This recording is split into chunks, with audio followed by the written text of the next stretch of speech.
Hello and welcome back to my channel. My name is Victoria and I am a Christian, feminist, and queer person interested in exchanging ideas about what it means to have faith in the modern world. I also have a master's degree in theology, so that's pretty cool. In today's video, I would like to respond to Paul and Morgan's video, Would Jesus Wear a Mask? Normally, I prepare my videos a little bit more than I have for this one and take some notes or at least get my research organized, but while I was watching this video, I became a little bit angry, so I just thought I would jump in and respond right now while the motivation hits me. So let's get into the video.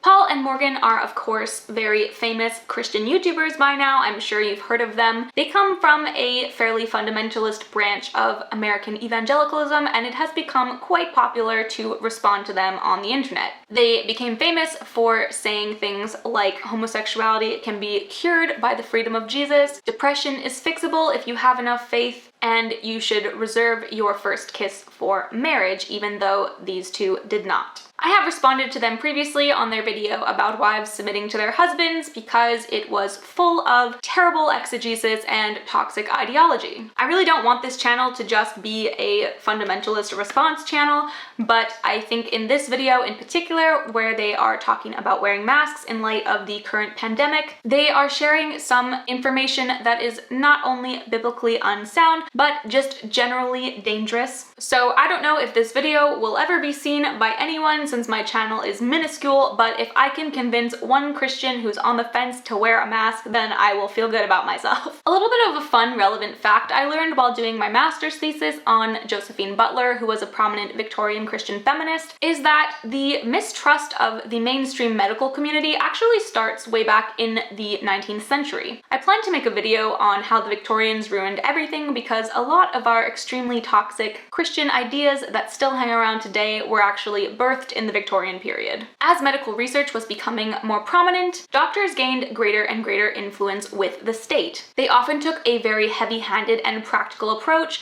which was considered unchristian in the sense that it dehumanized many people and did not allow for humanitarian efforts. For example, with the Contagious Diseases Acts, which were an attempt by the state to limit the spread of sexually transmitted diseases, particularly among the military, this legislation was particularly toxic for women. It allowed any woman wandering the streets suspected of being a prostitute to be convicted without trial and thrown in prison, and furthermore registered as a public prostitute. Now, in this period, this was not a kind of sex-positive atmosphere in which a woman could be a sex worker and still live a happy, normal life. These women were impoverished, destitute, and simply trying to feed themselves and sometimes their children.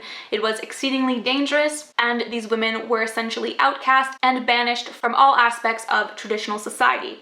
So to be labeled a prostitute, if you were one, was dangerous enough, but if you were not one, was basically a sentence condemning you to this life forever, since once you were registered as a prostitute, nobody would ever hire you for reputable work ever again. All that to say, the doctors influencing the state were very in favor of these acts because they were a way of capturing prostitutes and forcing them to be examined for sexually transmitted diseases. The idea was if they could remove prostitutes who were carriers of sexually transmitted diseases from the pool of prostitutes, the spread of disease would be limited because all of these men, particularly in military camps, who frequented prostitutes would only be visiting clean women. So this legislation was pushed heavily by doctors. In contrast, people like Josephine Butler, who were operating from less of a medical standpoint and more of a humanitarian Christian standpoint, pointed out how unfair this was for women because it took away their right to bodily autonomy and allowed them to be convicted without trial and condemned to a life of poverty. Here we see the beginnings of a split between Christian worldviews and medical worldviews and a growing mistrust of the medical system, who Christians believed were abusing their authority by influencing the state in favor of legislation that was against human dignity. The medical community was seen as greedy, as overstepping their political bounds, and oppressing the freedoms of citizens at the bottom of the totem pole. Sounds familiar, as I'm sure we'll see in Paul and Morgan's mistrust of masks and the medical community today. This is an ideology which has not gone away and has in fact gotten worse as fundamentalism has become more established. So with that extremely long tangent out of the way, let's dive into Paul and Morgan's video. The sun has just come through my skylight and is giving me this very entertaining shadow. Of that. Let's just go ahead and jump right into the Marcus Rogers clip. I would venture to say a decent amount of you have heard of Marcus Rogers. He's on YouTube. He does evangelical, cultural, just relevant type videos. He made one that I was watching yesterday. There's a lot in this video. At the crux of it, the title of it is Two Types of Christians When It Comes to Masks. And there's no way in the world Jesus would walk around wearing a mask. He was literally touching lepers. And so the wisdom of that time was what? The lepers had to be cast out. They had to be isolated. They had to let you know that they were a leper. You couldn't touch them. You couldn't interact with them. You didn't want them to breathe on you. And Jesus went out there and he was interacting with them. And he said to us that greater things we would do. So here's the question. Would you bash Jesus for not wearing a mask because he wouldn't wear a mask? Before Paul and Morgan respond, I don't know what they're gonna say, but I'm gonna respond to this guy first because I cannot. He says, the wisdom of that age was that people were cast out and Jesus went to them without a mask. The wisdom of that age was such that they didn't understand germs and sanitation, so they didn't wear masks when it came to disease. The very reason the lepers were cast out of the city and abandoned by society was because they had no other method of preventing the spread of infection. In a context in which people were outcast, Jesus went to them to bring them healing and love and the gospel. The mask question here is irrelevant because masks were not a commonly accepted way of combating disease. If they had the knowledge we have today, they wouldn't have had to be cast out of the city.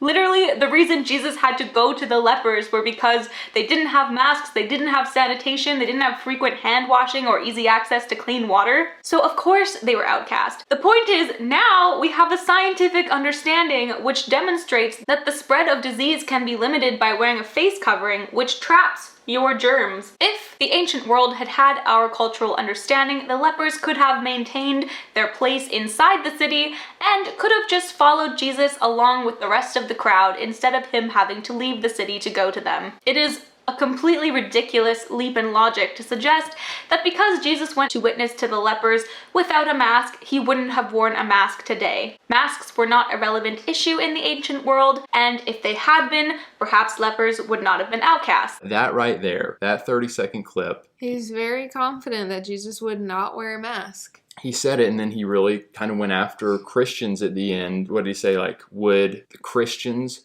be mad, angry at Jesus for not wearing a mask? Yeah, would you be bashing Jesus for not wearing a mask? And it's like, yeah, some would. Some definitely would. I mean, when Jesus was on this earth walking around, he was getting bashed for going to the people who had the coronavirus. They were lepers. Like, compared to, like, let's compare it to where we're at right now. Obviously, it's not the exact same, but there are similarities. This is what I'm just saying. There is no similarity because they did not have our methods of containing disease. If we lived in the ancient world and it was COVID and not leprosy, the people who were infected would be literally cast out of civilization. Instead, we can isolate for 2 weeks and people can go out in a mask and sanitize their hands so everyone can maintain their role in society. It is in no way the same because we actually do have masks today, so we don't need to completely outcast the ill. Like Marcus said, I mean, these lepers of that day. Right, it's not the same. Lepers was way worse. They cast them out of the city because they all thought it to be contagious, and I'm sure it was contagious on some level. I mean, leprosy. So outside the city, the lepers had to announce that they were coming close to people without leprosy, all kinds of stuff. What we know today is that leprosy is actually not very contagious. Of course, they believed in the ancient world it was extremely contagious, and that's why they cast people out. But another random side note, while leprosy is contagious, the bacteria grows extremely slowly, and so it is not a highly contagious disease. Unlike COVID, which is in fact extremely contagious, which is why we recommend you wear a face covering. When they saw the way Jesus was interacting with these people, they're freaking out probably. They're freaking out.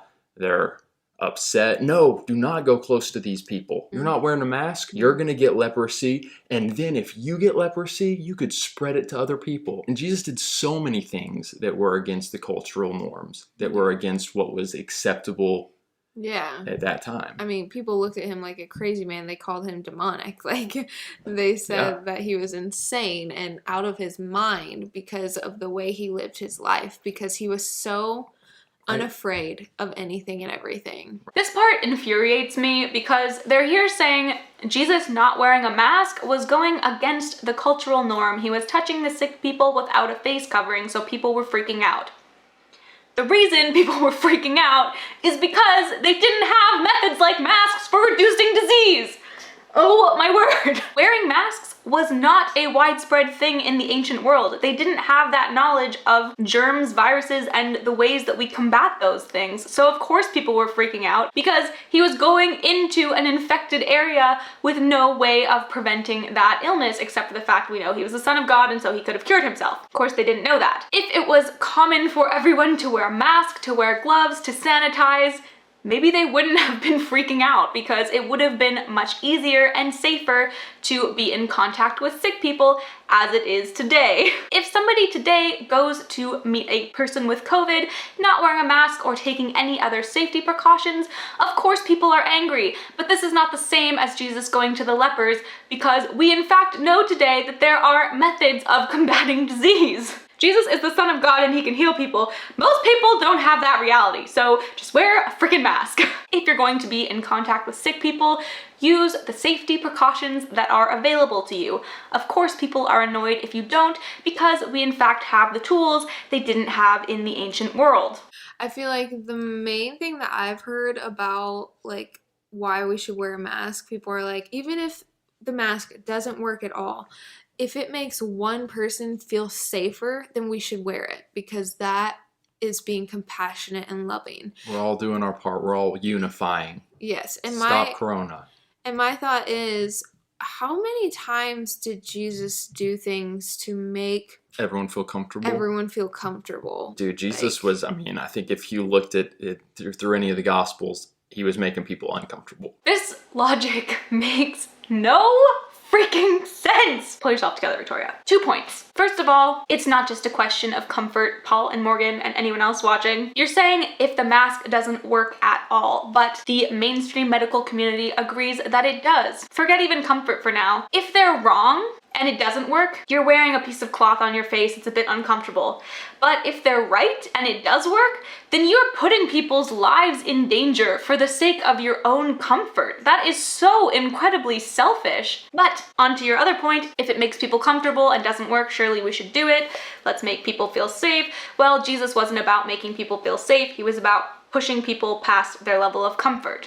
Never once did Jesus make people fear for their lives just because he wanted to challenge them. When Jesus made people uncomfortable, it was in calling people out of sin, in the sense of people that were greedy, selfish, oppressive, and hurtful to other humans. He made those people feel uncomfortable by causing them to question their value system. He didn't pull out a plastic knife, for example, not that they had plastic then, but like, let's say for the sake of analogy, and be like, oh, you don't know if it's real or fake, it may not work to kill you, but you don't know that, haha, you're uncomfortable now. Like, what? It's just so completely absurd. Yeah, he was calling people out of the fear. And I'm not saying that if you wear a mask, you're living in fear. That's not what I'm saying. I know people who wear masks and they're not fearful people. But yeah, like, I would say that Jesus didn't try to make people comfortable. Man, this lighting is super wild. I'm so sorry. I need a ring light. She says it's not about fear, and it's not about fear. There seems to be this assumption that people wear masks to prevent themselves from being infected, but we know based on science that that doesn't work. It's not about protecting yourself. It's about protecting other people. What masks do is if you sneeze or cough, it traps your germs, so you're less likely to spread them on everybody. It's not about keeping yourself from being infected. It's about the fact that if you're a carrier or infected and you don't know yet, you might be spreading it to other people if you don't have a mask on. It's not a question of we're wearing masks so we don't live in fear. We're wearing masks so that we don't accidentally infect other people and put people in danger unnecessarily because we don't want to be uncomfortable. And he had such a way of going about it that I think like anyone who came at him and was like, why aren't you wearing a mask? Like he would have such a godly, perfect response. Direct, but still full of truth and grace even though, dude, some of his words were savage. He would say, Paul and Morgan, you're very comfortable with your face uncovered, living your wealthy life as influencers. Why don't you have a care for the elderly and the infirm and the immunocompromised and cause yourself a little bit of discomfort by putting a piece of cloth on your face so you don't accidentally infect someone who might die? I will say though, on the other end, and Marcus alluded to this later in his video, but like, if Jesus were alive today and the state law said you have to wear a mask to go into Walmart or Kroger, would Jesus have done that? Yeah. It's tough because that's kind of where, like, even though have some opinions on the masks and we're not big fans, we typically, unless we're feeling really convicted and bold, we typically will wear them into a Walmart or a Kroger. Yeah. We may dip them below the nose or whatever. I feel like out of respect for that specific store, maybe he would, but I think, I don't know. You know, it's one thing for a store specifically to say like, hey, please wear a mask in our store. It's another thing for the government to say like, wear the mask, you must submit, you must obey. Like, okay. Here is where they most directly talk about what I was saying in the earlier part of this video. There seems to be an inherent mistrust of state authority in the American church. They're perfectly fine with a business having the right to require masks in a store, but as soon as it is a state legislation, suddenly Paul and Morgan have a problem with it. Businesses are allowed to restrict the rights and freedoms of its shoppers, but governments are mistrusted for doing the same. This is indicative of the high value placed on the economy and wealth in evangelicalism today. If you watch Paul and Morgan's other video they did talking about the coronavirus, they suggest they don't want a lockdown because they want businesses to flourish. The good of the economy is considered a higher value than the health and well-being of citizens. You can see this apparent in their response here, where if a government rules something in practice to protect the health and well-being of its citizens, it is considered an infringement on rights and freedoms, but if a business does it to protect their shoppers, it's acceptable. This mistrust of state authority, particularly when it's founded on the general research of the wider medical community, as I suggested earlier, has its roots in the Victorian period and is not biblical, but rather the result of historical processes which began in the industrial period when the medical community began gaining power and the church began losing power. In American evangelicalism in particular, this split still exists today, and many fundamentalists like Paul and Morgan maintain this deep mistrust of mainstream medical research. Yeah, well, it's interesting because you think of like the government-ish of that time, the Jewish leaders, the priests, the Pharisees, and so forth, their mindset was you do not do any work on the Sabbath. That was kind of like their rule. And Jesus did quite a few healings on the Sabbath. I feel kind of like in that way, he was disobeying the authorities. He was in a sense disobeying Moses. I mean, that's what they tried to say. He directed it to how their hearts weren't right. But he really did go against the grain, the law, in a sense, of that time. So, guys, don't just so quickly, and this is just my opinion, but don't be so quick to say, oh, Jesus definitely would. He would have obeyed. He would have been sweet and kind and obeyed the rules. Yeah. Did he obey all the rules? No, he did not. On the question of the Sabbath, Jesus was going against the law because he was suggesting that the well-being of citizens was of higher value than the rules and regulations of the religious authorities. The Sabbath was given in order for people to have a day of rest, and yet Jesus argued the day of rest is meaningless if people are dying or in need. Therefore, someone can break the Sabbath's law, which is for the individual to benefit the greater community, i.e. healing or helping the poor, widowed, and infirm. When Jesus disregards the law, it's to demonstrate that human flourishing is of a higher value than the rules and restrictions. This logic does not apply to the mask situation, because the masks are in fact in place to increase human health and well-being. If the masks were actually detrimental to widespread health of the community, then yes, Paul and Morgan's logic could apply. But we do know from research that masks actually benefit the overall health of the community, and so to go against it is not the same logic Jesus applied when going against the law of the Sabbath. In this case, following the rule and regulation does what not following the Sabbath law did. My camera died, so here we are back a few hours later. Following the regulations surrounding masks actually does the same thing not following the regulations surrounding the Sabbath did. It places the health and well-being of the community above the rest and comfort of the individual. But yeah, I mean, he was consistently breaking the rules. A lot of what he was doing was common sense. I mean, it was common sense and it was for the Father's will. Like, he wasn't doing it just to be rebellious. He wasn't doing it just to be reckless. Right. But he also had no fear, and he was on a mission. He was led by the Spirit. His mind was controlled by the Spirit rather than the flesh, rather than the things of this world. It is an interesting kind of layer to it, though. He was Jesus, so he was operating in a more miraculous way than so many believers of today, even though he did say, "You will do greater things than I." Mm-hmm. So that's a twofold thing of, like, someone might say, but like, he's Jesus, whereas we might be more susceptible to illness and stuff. I just think that's a cop-out, because again, Jesus said, "You will do far greater things than I." How can we do far greater things than him? We've got to believe as much as he believed. We have to have the faith that he had. And how can we have that faith? By drowning out the noises of the world and getting in the Word, by looking to the Father rather than CNN or Fox News, by, not living in fear of this or that, and just keeping our eyes on him. She says the things that Jesus did were common sense, and also that we should not be slaves to fear. It is common sense to wear a mask. It's not a fearful thing. It is a proven method of reducing the spread of disease in such a way that, while it may make an individual uncomfortable, greatly reduces their chances of infecting the rest of the community. It's interesting that people like Paul and Morgan don't apply this same logic surrounding healing to other ailments. Paul and Morgan, would you refuse medical treatment if one of you had cancer? Would you refuse to have your child birthed in a hospital? If you broke your leg in an accident, would you go to the hospital and get plates put in to surround the bone and/or wear a cast? Do you bother to wash your hands after you use the washroom, or do you count on the miraculous healing power of Christ to reduce the spread of germs and bacteria that may result from touching human feces? I'm sorry to get grim, but your logic surrounding coronavirus is not only flawed and hypocritical, but also extremely dangerous. Another thing that I was going to say was, the Pharisees back then had these rules and these beliefs and these laws, and this is what you followed if you wanted to be a godly person and an honorable human being. And then Jesus came and totally wrecked everything that they were saying.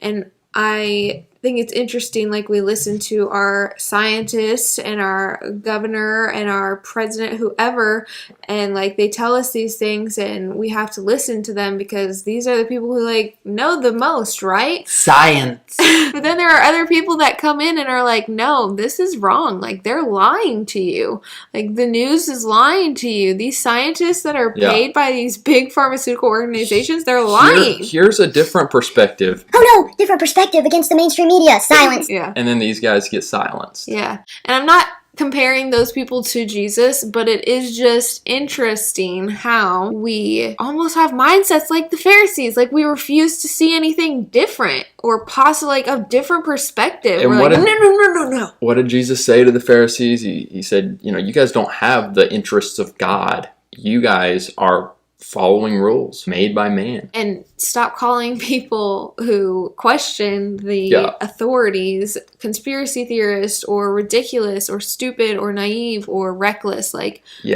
What? We're allowed to ask questions. We're allowed to ask, why do the scientists say that COVID doesn't spread at a riot with thousands of people, but 100-person church service is not allowed because COVID's going to spread there. How does that make sense? Are we not allowed to ask that? Yeah. We are allowed, and I'm going to ask it. What kind of world do we live in if we're not allowed to ask questions? It's ridiculous. People aren't allowed to have different perspectives than the media or than the big loud voices. It's extremely interesting to me, Paul and Morgan, that you can have this perspective on dissenting voices when it comes to the medical community, but you do not allot the same respect to dissenting voices on the issues of queerness, women's rights, or abortion laws. In many of your videos, you have been quick to dismiss people who hold differing views to you on these topics as unchristian, not real Christians, or people who don't follow the truth of the Bible. I hope that you can recognize that your respect for dissenting voices when it comes to mainstream medicine is the result of a historical process of which you are the victim as fundamentalists. I hope one day you can apply the same suspicion to other aspects of the religion that has indoctrinated you. What do you think? Would Jesus wear a mask? Would Jesus wear a mask? Would he have needed to? No. Obviously, we know that he could heal and was the Son of God. Not a problem. That said, did he follow cultural cleanliness practices of his day and age? We know he did. We have a lovely story in which Jesus washes his disciples' feet. Now, beyond being just a sign of honoring someone else, this was an essential part of cleanliness, which, as we know, is a way of reducing the spread of illness and infection. Most people in this day and age wore sandals, and the roads were dirty and dusty. People did not have cars, and most people did not have horses, so they were walking around in a desert with sandaled feet. Their feet would have been disgustingly filthy. Jesus did not simply go, "Feet, be clean." He washed his disciples' feet, practically speaking. So we know that to some degree he valued the cultural practices of cleanliness and hygiene. So with that logic, if it was culturally normal for everyone to wear a mask to reduce the spread of disease, I would suggest that he would have engaged in that cultural practice. It's Hanny! Hannah, would Jesus wear a mask? Oh my goodness, would Jesus wear a mask? So I would say Jesus came to break all of the cultural norms. He literally called people, like, I don't want to say names, but like he called people out. So I don't know, like, you're literally covering the things that God gave you to breathe with. So Hannah Janelle Williamson, ladies and gentlemen. I don't know. That's it. You're covering the things God gave you to breathe with. Do you wear a beanie in the winter? You're covering the things God gave you to hear with. Do you wear underwear? You're covering the things God gave you to pee with. This is literally, like, I'm sorry, I'm not trying to be mean to this girl, but I've heard this from many people, and it is so stupid. It's selfishness and it's nonsensical. You can still breathe with a mask. Surgeons wear masks while they perform 12-hour surgeries because it reduced the spread of infection. Would you like to undergo surgery with a surgeon who didn't want to cover his God-given breathing ways? I don't think so. Unless you want to start a nudist colony where you let all of your God-given attributes hang out, this logic makes no sense. Would Jesus wear a mask? I would like to say yes. Beyond that, are you Jesus? No. So wear a mask. As I said earlier, the question is one of a mild discomfort or people's lives. It costs you nothing but a little bit of discomfort over your face to wear a mask, but if the mainstream medical community is in fact correct, to not wear a mask is to put other people's lives in danger. When you look at it at its most basic, this question should not even require debate. Wear a mask. Please abide by the medically proven safety protocols that we have for reducing the spread of disease rather than healing, unless you want to never use medical knowledge again. One final point, I really detest this sort of split between supernatural healing and medical healing you see a lot in the Christian community.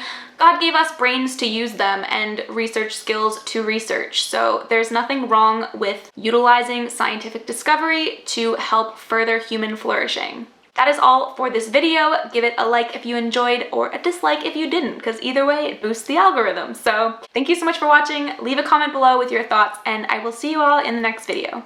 Bye.